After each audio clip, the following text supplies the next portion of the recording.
জঙ্গলের এক প্রাচীন বটগাছের নিচে বসে ধ্যান করছিলেন এক ঋষি। তার সামনে রাখা একটি সোনার উজ্জ্বল কমণ্ডলু, পানির পাত্র।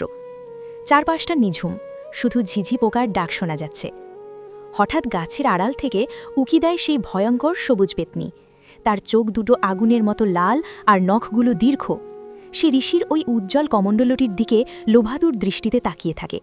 সে মনে মনে বলে, এই কমণ্ডলুটা যদি নিতে পারি তবে আমি অমর হয়ে যাব।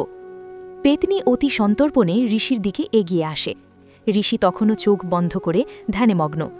পেতনি যখনই কমণ্ডলুটা ধরার জন্য হাত বাড়ায়, তখনই কমণ্ডলু থেকে এক নীল রঙের পবিত্র আলো বিচ্ছুরিত হয়। পেতনির হাত পুড়ে যাওয়ার উপক্রম হয় এবং সে চিৎকার করে পিছিয়ে যায়। পেতনির চিৎকারে ঋষির ধ্যান ভেঙে যায়। তিনি শান্ত চোখে পেতনির দিকে তাকান। পেতনি তখন রাগে ফুঁসছে এবং তার আসল রূপ আরও ভয়ঙ্কর ধারণ করার চেষ্টা করছে।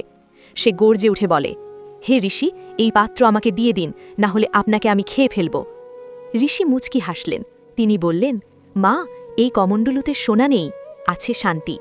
তুমি যা খুঁজছ তা বাইরের বস্তুতে নেই, আছে মনের ভেতর। তুমি যদি তোমার এই হিংসা ত্যাগ করো, তবেই প্রকৃত মুক্তি পাবে। ঋষি তার কমণ্ডলু থেকে কয়েক ফোঁটা জল পেতনির দিকে ছিটিয়ে দিলেন। সাথে সাথে পেতনির সবুজ গায়ের রং পাল্টে গিয়ে সে এক সাধারণ মানবী বা এক শান্ত আত্মায় পরিণত হল। তার চোখের লাল ভাব কেটে গিয়ে এক প্রশান্তি নেমে এলো। তবে তোমরা যারা মাকে ভালোবাসেন তারা এই ভিডিওতে লাইক করে, চ্যানেলটি সাবস্ক্রাইব করে একটি কমেন্ট করে দাও।